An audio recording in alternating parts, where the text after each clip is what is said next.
Jim saw her mother's pale, despairing face for the last time. "A white Mamochka," whispered Lelechka.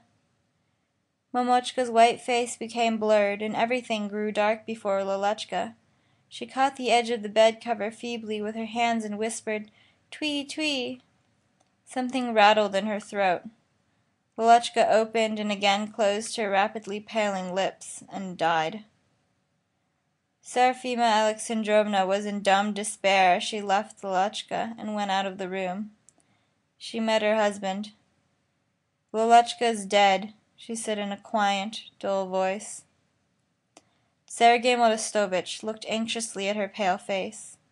He was struck by the strange stupor in her formerly animated, handsome features. Part 7. Lelechka was dressed, placed in a little coffin, and carried into the parlor. Seraphima Alexandrovna was standing by the coffin and looking dully at her dead child. Sergei Modestovich went to his wife and, consoling her with cold, empty words, tried to draw her away from the coffin. Seraphima Alexandrovna smiled. "Go away," she said quietly. "Lelechka's playing. She'll be up in a minute." "Sima, my dear, don't agitate yourself," said Sergei Modestovich in a whisper. "You must resign yourself to your fate." "She'll be up in a minute," persisted Seraphima Alexandrovna, her eyes fixed on the dead little girl. Sergei Modestovich looked round him cautiously. He was afraid of the unseemly and of the ridiculous. "Sima, don't agitate yourself," he repeated. "This would be a miracle, and miracles do not happen in the 19th century." No sooner had he said these words than Sergei Modestovich felt their irrelevance to what had happened. He was confused and annoyed. He took his wife by the arm and cautiously led her away from the coffin. She did not oppose him. Her face seemed tranquil and her eyes were dry. She went into the nursery and began to walk round the room, looking into those places where Lelechka used to hide herself. She walked all about the room and bent now and then to look under the table or under the bed, and kept on repeating cheerfully, "Where's my little one? Where is my Lelechka?" After she had walked round the room once, she began to make her quest anew. Fedosya, motionless, with dejected face, sat in a corner and looked frightened at her mistress. Then she suddenly burst out sobbing, and she wailed loudly, "She hid herself and hid herself, our Lelechka, our angelic little soul." Seraphima Alexandrovna trembled, paused, cast a perplexed look at Fedosya, began to weep, and left the nursery quietly. Part 8. Sergei Modestovich hurried the funeral.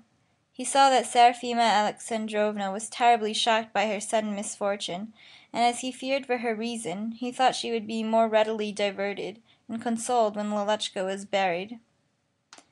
Next morning Seraphima Alexandrovna dressed with particular care for Lelechka.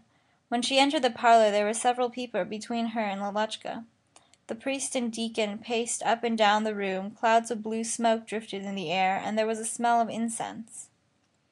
There was an oppressive feeling of heaviness in Seraphima Alexandrovna's head as she approached Lelechka. Lelechka lay there still and pale, and smiled pathetically.